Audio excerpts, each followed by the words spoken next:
Die neuen Raumanzüge von SpaceX sind endlich fertig und sollen bis August mit Polaris Dawn in den Weltraum.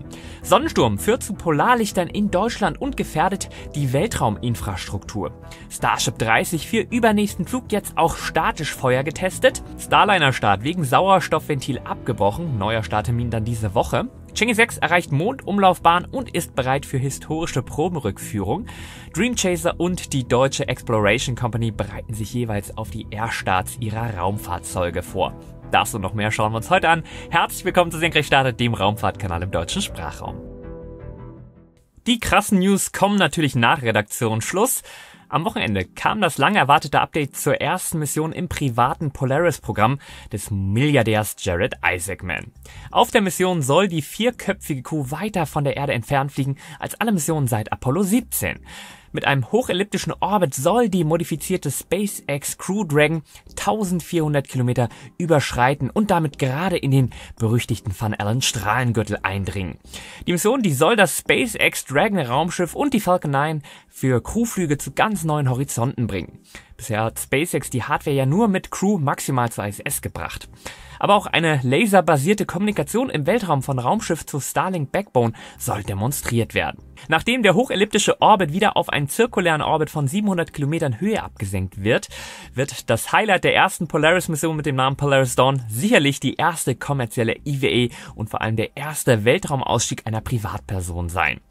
Hier wurden jetzt die Anzüge vorgestellt. Wer die bisherigen SpaceX-Anzüge kennt, wird direkt feststellen, dass die Anzüge optisch den bisherigen Druckanzügen für Start und Landung der Dragon doch sehr ähneln. Auffällig ist das verspiegelte Visier. Das Visier soll sehr ähnlich beschichtet worden sein wie seinerzeit die Cupola, das Panoramafenster der Inspiration 4 Dragon. Inspiration 4, die auch von Jared Isaacman bezahlte Mission, war die erste Crew-Mission in einen Orbit von einer reinen Amateur-Crew. Meiner Meinung nach ein überfälliger Schritt. Wenn Raumfahrt langfristig nicht für alle Menschen möglich ist, dann können wir es auch eigentlich lassen.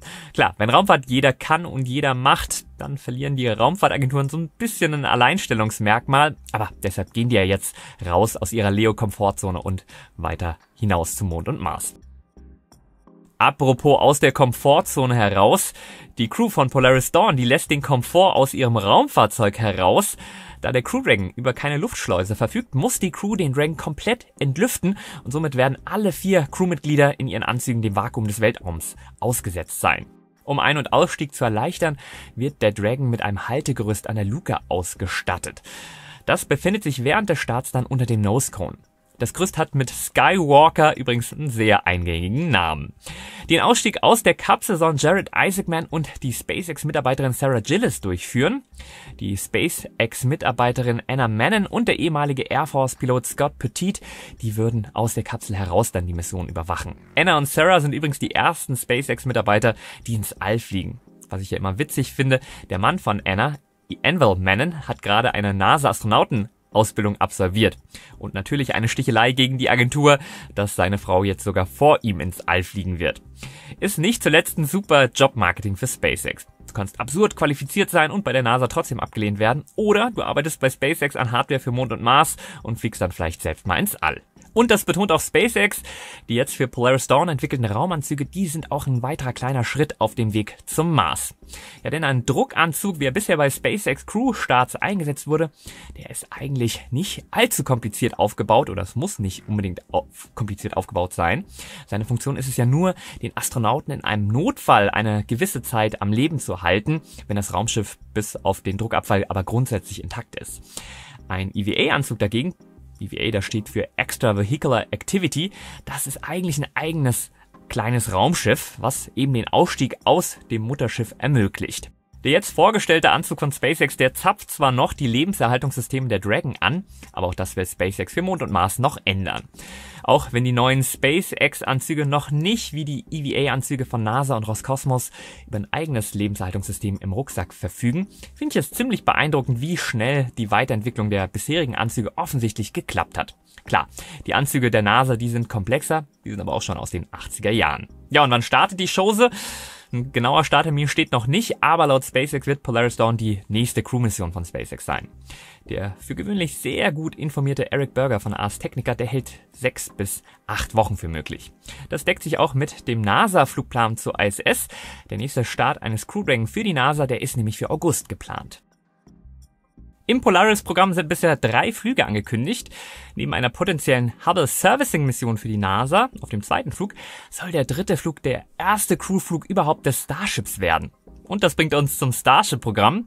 Wie erwartet gab es diese Woche einen statischen Feuertest aller 6 Raptor-Triebwerke von Ship 30 auf dem alten Suborbital-Pad. Mittlerweile schreibt SpaceX auch selbst, dass Ship 30 für den 5., also den übernächsten Flug bestimmt ist. Und bisher ist nichts von Unzulänglichkeiten während des Tests bekannt.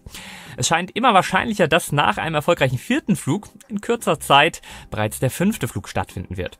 Aber auch das Nacktmull Starship, so wie ich es immer nenne, das Ship 26, also ohne Flaps und Hitzeschild, ein guter Kandidat für einen Tanker oder ein Treibstoffdepot. Das ist für Tests in die Testanlage Massey's gebracht worden. Starships sollen ja nicht nur Menschen zum Mond und Mars bringen. Beim Thema Satelliteninternet, da geht's um richtig viel Geld. Ganz spannend, ich habe mir gerade nochmal ein Video von mir über Starlink angeschaut. Das war im Januar 2020 und eines meiner allerersten Videos auf diesem Kanal. Vielleicht auch für euch interessant, wo Starlink vor 4 Jahren stand und wie man damals vielleicht darüber gedacht hat. Heute in der Retrospektive zeigt sich in vielen Punkten, da hatte ich damals einen ganz guten Riecher, wie die Bedrohung für Russland und China durch so einen Service. Das war ja noch lange vor Russlands Angriff auf die Ukraine und den Zusammenbruch der Infrastruktur im Ahrtal. Auch ganz spannend, was bisher noch nicht eingetreten ist. Ich habe im Januar 2020 prognostiziert, dass Starlink einmal Teslas per Software-Update weltweit mit Satelliteninternet verbinden wird. Noch nicht passiert, aber tatsächlich wäre das, wenn auch nur rudimentär, über den gerade ausgerollten Satelliten 5G-Empfang von Starlink ja nun möglich. Ja, es kursieren viele Zahlen zur Wirtschaftlichkeit von Starlink. Ich fand diese Woche einen Bericht spannend, der das aktuelle Geschäftsmodell von Starlink analysiert und einen Ausblick auf die kommenden Jahre gibt. Laut dem Bericht der Marktforschungs- und Beratungsfirma Quilty Space erwartet das Starlink-Satellitennetzwerk von SpaceX für das Jahr 2024 Einnahmen von 6,6 Milliarden $. SpaceX ist ein privates Unternehmen und die Finanzen von Starlink, die sind nicht öffentlich zugänglich. Daher sind solche Berichte neben Insider-Informationen das Beste, was wir haben. Wie ich finde, auch ganz interessant, der Bericht geht auch auf die Produktionsoptimierung von Starlink als Schlüsselfaktor ein. Weil ein Großteil des Herstellungsprozesses intern abläuft, vermeidet SpaceX die typischen Gewinnmargen in einer kostspieligen Aerospace-Industrie.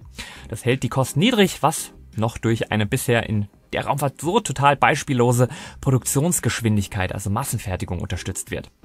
Quilty Space schätzt übrigens, dass etwa 3.000 der 13.000 Mitarbeiter von SpaceX nur an Starlink arbeiten. Ich merke immer wieder, dass Menschen außerhalb der Raumfahrtbubble nicht so ganz verstehen, wie man mit Raumfahrt Geld verdient, beziehungsweise dass der Hauptumsatz in der Raumfahrt mit Daten, nicht mit Hardware gemacht wird. Das ist auch schon länger so, jetzt nicht erst seit SpaceX Starlink. Bisher waren es die großen geostationären Satellitenbetreiber, die gut Geld mit Fernseh- oder Datendiensten generiert haben und nicht so genau auf die Satellitenpreise geschaut haben. Ich muss sagen, mir fehlt ein bisschen die Fantasie, wie man mit dem Betrieb, aber auch dem Bau von geostationären Satelliten das Jahr 2030 überleben will. Aber vielleicht fallen euch ja Vorteile von geostationären Datenservices gegenüber LEO-Satelliten ein. Eine kleine Technologiedemonstration der Starlink-Satelliten abseits von der Konnektivität gab es übrigens diese Woche. Elon Musk hat ein Bild geteilt, das eine Visualisierung der Radiofrequenzen über Australien zeigt. Ein bisschen weiter gesponnen kann man sich überlegen, dass sich mit über 5000 Satelliten und deren Sendeempfangtechnik, die ja permanent die Erde abtastet, auch eine Menge Daten generieren lassen. Was man mit solchen Daten dann alles anfangen könnte, das überlasse ich mal eurer Fantasie. Noch ein Bild hat Elon Musk gepostet. Es zeigt die Vorhersage des K-Index für den Freitagabend mit der Anmerkung von Elon Musk: Im Moment findet ein großer geomagnetischer Sonnensturm statt, der größte seit langem. Starlink-Satelliten stehen unter großem Druck, halten aber bisher durch. Dennoch gab es vermehrt Posts, die über Ausfälle des Starlink-Services berichteten. Der K-Index, im deutschen Sprachraum spricht man da eigentlich eher vom KP-Index, eine Maßzahl der erdmagnetischen Aktivität. Durch den aktuellen Sonnensturm und das Teilchenbombardement von der Sonne auf die Erde gibt es aktuell eine Veränderung im Erdmagnetfeld. Wobei der Teilchensturm für Raumfahrer sehr gefährlich werden kann, besonders dann, wenn man sich nicht innerhalb des schützenden Erdmagnetfelds befindet, also beispielsweise auf dem Mond oder auf Flügen zum Mars. Wie das Erdmagnetfeld die Teilchen gut abfängt, das konnte man auch hier in Deutschland bewundern. So waren gerade in Norddeutschland am Freitagabend Polarlichter zu beobachten. Ich meine, sogar bis Würzburg soll man Polarlichter gesehen haben. Wer von euch als Kanalmitglied diese News schon am Samstagabend schaut, für euch sollten noch am Samstag ab etwa 21 Uhr Polarlichter gut sichtbar sein. Bisher liegen mir noch keine Nachrichten von großflächigen GPS- oder anderen Weltrauminfrastrukturausfällen vor, aber das liegt definitiv im Bereich des Möglichen bei so einem starken Sonnensturm. Der bisher stärkste und größte wissenschaftlich beobachtete magnetische Sturm auf der Erde, das war übrigens 1859 das sogenannte Carrington-Ereignis. Damals hat man wohl sogar in Rom und auf Hawaii Polarlichter gesehen. Wenn das Video am Sonntagmorgen erscheint, ist Muttertag. An dieser Stelle ein riesen Dankeschön an alle Mütter dieser Welt. Eine der schönsten Geschenke, das ich diese Woche zum Vatertag bekam, ja, die Zeit, die ich mit meinem Sohn beim Basteln mit Holz verbracht habe. Ich arbeite unglaublich gern mit Holz, aber leider fehlt mir sowohl die Werkstatt als auch die Zeit, um Projekte von Grund auf selbst zu planen. Holzsteckbausätze brauchen bis auf Schleifpapier und Wachs zum Schmieren von so Zahnrädern keine Werkzeuge. Ich hätte nie erwartet, wie meditativ und dankbar sich diese Erfahrung anfühlen würde. Das haptische Gefühl von Holz, der Duft, all das trug zu einem unvergleichlichen Erlebnis bei. Ja, und vor allem war mein Sohn auch total fasziniert, auch wenn ich ihm nur so kleinere Arbeiten wie Lagerschmieren übertragen konnte. Das Tellurium und die Night City Kugelbahn haben mich besonders fasziniert, vor allem ihre Mechanik. Die Fortschritte in der Lasertechnik, die haben ja wirklich Quantensprünge gemacht. Ich erinnere mich noch gut an meine Kindheit, als die Toleranzen von Holzbausätzen oft zu wünschen übrig ließen und jedes Teil mühsam nachgearbeitet werden musste. Doch bei der Night City Kugelbahn, da musste ich überhaupt nicht nachbessern. Beim Tellurium mit seinen etwa 50 Zahnrädern und massiven Übersetzungsverhältnissen, da kam hin und wieder Schleifpapier und Kerzenwachs zum Einsatz. Aber ehrlich gesagt war das auch Teil des Spaßes. Denn so konnte ich die Mechanik, die Drehmomente und die Reibung viel besser verstehen. Und die Zufriedenheit, wenn dann alles reibungslos lief, die war unbeschreiblich. Holzbausätze sind meiner Meinung nach das perfekte Geschenk, nicht nur für Väter. Große Empfehlung daher für Magic Holz. Mit meinem Link und dem Code Senkrechtstarter bekommt ihr einen tollen Rabatt von 15% auf eure Bestellung bei Magic Holz und das sogar noch on top auf alle anderen laufenden Rabattaktionen. Entdeckt die Welt des nachhaltigen, kreativen Spielens und schenkt euch und euren Liebsten Bauspaß von Magic Holz und das zum unschlagbaren Preis. Der Start des Boeing Starliners Crew Flight Test, kurz CFT, der ursprünglich für den 6. Mai geplant war, musste aufgrund eines defekten Ventils in der Centaur Oberstufe abgesagt werden. Ein neuer Starttermin ist aktuell für den 17. Mai angesetzt. Ja, Oberstufe, also ein ULA-Problem, nicht Boeing. Das Ventil, das für die Regulierung des flüssigen Sauerstoffs der Oberstufe zuständig ist, begann zu schwingen, nachdem die Stufe mit flüssigem Sauerstoff beladen war, was ein summendes Geräusch verursacht hat, das dann von der Crew auf der Startrampe bemerkt wurde. Nach dem Abbruch des Starts schloss man das Ventil und die Vibrationen, die ließen danach, kehrten jedoch zweimal zurück, als der Treibstoff aus der Rakete abgelassen wurde. ULA-CEO Tory Bruno erklärte, dass die Schwingungen des Ventils dazu geführt haben könnten, dass das Ventil nahe an seine Lebensdauer von 200.000 Zyklen gekommen wäre. Letztlich wurde sich dann entschieden, das Ventil zu ersetzen, um weitere Risiken auszuschließen. Die United Launch Alliance hat die Rakete jetzt zurück in ihre vertikale Integrationsanlage gebracht, um das Ventil zu ersetzen. Währenddessen bleiben die NASA-Astronauten Butch Wilmore und Sunny Williams in Quarantäne im Kennedy Space Center, um sich weiter für einen neuen Starttermin bereitzuhalten. Bevor jetzt das Geunke in den Kommentaren losgeht, das hat jetzt alles so lange gedauert, da können wir auch noch ein paar Tage warten. Apropos Verschiebung, zwar hat Rocket Lab kürzlich die Fertigstellung des ersten Archimedes-Triebwerks bekannt gegeben und mit den Tests des neuen Methan-Sauerstofftriebwerks am NASA Stennis Space Center in Mississippi begonnen, aber ursprünglich war geplant, dass die erste Neutron-Rakete von Rocket Lab Ende diesen Jahres starten würde. Jetzt wird der erste Flug nicht vor Mitte 2025 erwartet. Peter Beck, der CEO von Rocket Lab, erklärte, dass die Verzögerungen nicht auf ein spezielles technisches Problem zurückzuführen seien, sondern eher auf eine Ansammlung lauter kleiner Probleme. Rocket Lab macht aber laut eigenen Angaben Fortschritte in anderen Bereichen des Neutron-Projekts, darunter die Herstellung von Verbundstrukturen für Teile der Rakete sowie die Entwicklung des neuen Startkomplexes 3 in Wallops, Virginia. Adam Spice, der Finanzchef von Rocket Lab, sagte bei der Vorstellung der Quartalszahlen, dass das Unternehmen weiterhin zwischen 250 und 300 Millionen Dollar in die Neutron-Entwicklung investieren wird. Rocket Lab meldet übrigens für das erste Quartal 2024 einen Umsatz von 92,8 Millionen Dollar, was ein Anstieg von 69% gegenüber dem Vorjahr entspricht. Trotz des Umsatzwachstums verzeichnet das Unternehmen aber einen Nettoverlust von 44,3 Millionen Dollar über das Quartal. Chang'e 6 hat erfolgreich den Mondorbit erreicht. Die robotische Sonde der China National Space Administration ist nun einen Schritt näher an der ersten Probenentnahme von der Mondrückseite. Nach dem Start am 3. Mai führte das Raumfahrzeug am 7. Mai ein Bremsmanöver durch, das es in Kombination mit der Mondschwerkraft dann in eine elliptische Umlaufbahn um den Mond brachte. Chang'e 6 wird voraussichtlich Anfang Juni landen. Hintergrund: der Landeversuch soll im Apollo-Krater stattfinden. Die Landung soll erst erfolgen, wenn die Sonnenbedingungen über dem Krater im Südpol-Aitken-Becken optimal sind. Die Probenentnahmeoperation soll dann innerhalb von 48 Stunden nach der Landung abgeschlossen sein. Anschließend wird die Aufstiegsstufe die Proben dann in die Mondumlaufbahn bringen. Hier wird das Servicemodul warten, um die Proben dann zur Erde zu bringen. Neben dem Hauptziel der Probenrückführung trägt Chang'e 6 auch internationale Nutzlasten und wissenschaftliche Instrumente, darunter aus Frankreich, Schweden und Italien. Zusätzlich wird ein kleiner Rover die Mission begleiten.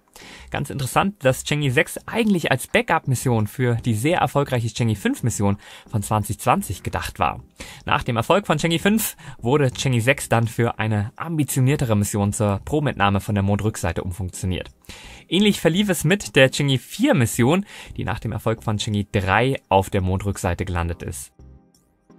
Sierra Space hat gerade bekannt gegeben, dass ihr Dream Chaser Raumschiff zusammen mit seinem Frachtmodul Shooting Star eine Reihe von Tests wie Schock, Vibration und thermische Vakuumtests in der NASA-Testanlage in Ohio gerockt hat. Nachdem das geschafft ist, wird der Dream Chaser jetzt nach Florida zum Kennedy Space Center gekarrt. Bevor der Dream Chaser auf die nagelneue Vulcan-Rakete geschnallt werden kann, muss erst noch der Hitzeschutz am Gleiter fertiggestellt werden. Dazu werden spezielle Keramikfliesen an Flügel und Rumpf geklebt und es stehen noch ein paar akustische Tests und Checks für die elektromagnetische Verträglichkeit an. Außerdem wird dort die Fracht für den anstehenden ersten Flug zusammengestellt. Ja, Sierra Space hat noch keinen genauen Starttermin rausgehauen, aber es sieht so aus, als ob es diesen Herbst soweit sein könnte. Ein paar Verzögerungen bei der Entwicklung von Dream Chaser und der Vulcan-Rakete von der United Launch Alliance haben den ersten Start ziemlich nach hinten geworfen. Die Vulcan-Rakete von der ULA hat ja ihren ersten Flug im Januar mit Bravour absolviert und der Dream Chaser soll dann jetzt auf den zweiten Flug der Rakete gehen. Sierra muss noch mit der NASA einen Slot für den Start festlegen, weil es ja zur ISS gehen soll, wo es ja seit ein paar Jahren ein Verkehrsproblem mit limitierten Dockingmöglichkeiten gibt. Ebenso spannend, auch die Federal Aviation Administration muss noch eine Lizenz für den Wiedereintritt ausstellen, bevor der Dream Chaser starten kann. Da hatte WADA mit ihrem Technologiedemonstrator ja für einen Präzedenzfall gesorgt, der zu neuen Regelungen für Wiedereintrittsfahrzeuge geführt hat. Nun dürfen US-amerikanische Raumfahrzeuge mit Wiedereintrittsfähigkeiten nur starten, wenn sie eine Lizenz für den Wiedereintritt haben. Ja, da gibt's noch ein bisschen was zu tun für Sierra Space. Der Name Tenacity für den ersten Dream Chaser, der wurde also ganz gut gewählt. Tenacity, das heißt ja so viel wie Ausdauer oder Hartnäckigkeit. Der kommende Start wäre dann der erste von 7 geplanten NASA-Frachtflügen zur ISS. Sierra bastelt aber schon an einem zweiten Dream Chaser namens Reverence, zu Deutsch Ehrerbietung. Der zweite Dream Chaser Reverence, der soll dann zusammen mit Tenacity für diese und vielleicht noch weitere Einsätze zur ISS genutzt werden. Frachtversorgung für die neuen kommerziellen Stationen, das wird ja auch ein ganz großes Thema und da kooperiert Sierra Space zum Beispiel ja mit Blue Origin und dem Orbital Reef. Außerdem arbeitet Sierra Space an einer Crew-Version des Dream Chasers.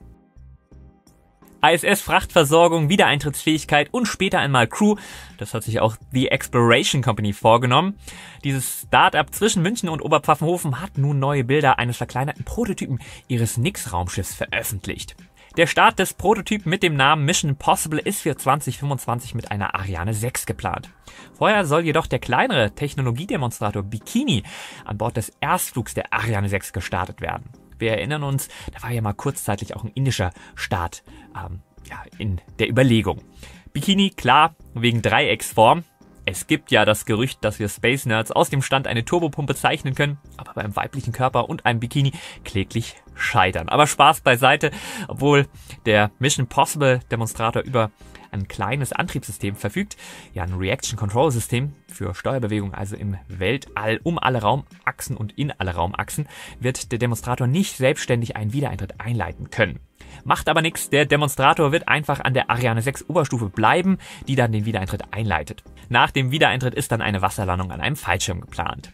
Das finale Nix-Raumschiff soll einmal 4 Meter Durchmesser haben und 4 Tonnen bedrückt Nutzlast zur ISS bringen können und 3 Tonnen wieder zurück zur Erde. Das ist ja eine Fähigkeit, die mittlerweile sehr, sehr wichtig ist, auch um Experimente zurückzubringen. Die Exploration Company erwartet, dass der nur 2,5 Meter messende Demonstrator bis Ende Mai fertiggestellt sein wird und dann bereit für Umwelttests ist. Wir drücken die Daumen. Gründerin und CEO von The Exploration Company, tolle, inspirierende Frau, mein Interview mit Elaine Ubi, unbedingt einmal reinschauen, Link unter dem Video. Ja, ich drücke die Daumen auch dann für den Erststart mit der Ariane 6, dass das alles im Plan läuft. Ich höre manchmal, die europäische Raumfahrt, die sei ja dann endlich wieder auf Kurs, wenn nur dann dieses Jahr die Ariane 6 startet. Das ist aber Quatsch, dann ist es für die ESA bloß nicht mehr ganz so peinlich. Ich meine, you had one job, unabhängiger Zugang zum All, verkackt. Ja, die Ariane 6, die wurde auf 12 Starts im Jahr ausgelegt. Wir haben Anfang Mai. SpaceX hatte 50 Start, Rocket Lab 5, ULA 2, in China 12 Agenturstarts, 4 Startup-Starts, Russland 6 Starts, Japan, Indien und Iran jeweils 2 Starts. Also die Raumfahrt ist woanders mittlerweile. Ja, wir müssen uns langsam mit dem Gedanken anfreunden, dass die Welt nicht mehr auf Europa wartet. Und das bringt uns zu den Starts der vergangenen Woche. Am Montag, den 6. Mai, ist von Cape Canaveral eine Falcon 9 gestartet. An Bord befanden sich Starlink-Satelliten. Vom Aussetzen gab es auch tolle Bilder, die den Sonnenaufgang über dem Horizont zeigen. Am Dienstag, 7. Mai, ist vom Taichuan Satellitenstartzentrum die Langermarsch 6C zu ihrem Jungfernflug aufgebrochen. Während die Langermarsch 6A Seitenbooster hat, ist die 6C in der ersten Stufe nackig, also nur die Zentralstufe. Und die wird dann für umgerechnet etwa 11.000 € pro Kilogramm in den Orbit vermarktet. Laut CASC war der Start in den SSO erfolgreich. Mittwoch, 8. Mai, ist vom Kennedy Space Center eine weitere Ladung Starlinks auf einer Falcon 9 von SpaceX gestartet. Am Donnerstag, 9. Mai, ist vom Xicheng Satellitenstartzentrum eine Langermarsch 3WE gestartet. An Bord befand sich der Satellit ZHTW-101, ein Technologiedemonstrator für MEO-Satellitenkommunikation. Den Wochenabschluss machte am Freitag, den 10. Mai, eine Falcon 9 von der Vandenberg Space Force Base. Auch hier befand sich an Bord Starlink-Internetsatelliten. Der eingesetzte Booster B1082 ist so nur 27 Tage nach seinem vorherigen Flug erneut gestartet. Und noch wichtiger, er ist auch wieder erfolgreich auf dem Drohenschiff Of Course I Still Love You gelandet. Ja, und da haben wir eigentlich die perfekte Überleitung zum nächsten Thema. Ich hatte ja schon mal eine ganze Folge über die eingesetzte Schiffsflotte von SpaceX gemacht. Mittlerweile ein bisschen veraltet, einige Schiffe sind weggefallen und neue dazugekommen, aber die vielen SpaceX-Schiffe allein am Cape in Florida kann man dort sehr gut bewundern. Zu den SpaceX-Schiffen werden absehbar noch weitere Schiffe von anderen Startanbietern dazukommen. Besonders Blue Origin wird viel Platz für die New Glenn-Infrastruktur und auch die Schiffe brauchen. SpaceX verwendet den Hafen derzeit für Drone-Ships, aber auch andere Schiffe zur Bergung von Boostern und Nutzlastverkleidung und Dragon-Raumschiffe. Ja, United Launch Alliance, die nutzt ja den Hafen, um Raketen anzuliefern, die dann in der Fabrik in Alabama hergestellt wurden. Und Blue Origin sowie Relativity Space, die planen in den nächsten Jahren den Hafen für die Landeschiffe für ihre wiederverwendbaren Raketen zu nutzen. Eine neue Studie empfiehlt der Hafenverwaltung, mehr als $2 Milliarden in den Ausbau des Hafens von Cape Canaveral zu investieren, um den wachsenden Bedarf, die wachsenden Anforderungen der dort ansässigen Startunternehmen gerecht zu werden. Der Hafen ist aber auch unter anderem wichtiger Knotenpunkt für Kreuzfahrtschiffe und die US Navy, die nutzt den Hafen für Versorger und U-Boote. Ja, aus Senkrechtstarter ist nach dem Start kein U-Boot geworden. Hauptverantwortlich dafür seid ihr als treue Zuschauer, aber ganz besonders natürlich die Senkrechtstarter Schutzengel, die auf monatlicher Basis den Kanalbetrieb durch ihre Spenden bzw. Kanalmitgliedschaft unterstützen. Hier an dieser Stelle ein ganz, ganz großes Dankeschön an alle Schutzengel. Wenn auch du mithelfen möchtest, aktiv den deutschen Sprachraum für Raumfahrt zu begeistern, genau unter dem Video gibt's einen Link zur YouTube-Kanalmitgliedschaft. Vielen Dank. Weitere Wege, wie man Senkrechtstarter unterstützen kann, ja, zum Beispiel abonnieren und liken und kommentieren der Videos, aber auch das Teilen der Videos. Lasst uns die Raumfahrt-Bubble nach außen drücken und Raumfahrt zum Mainstream machen.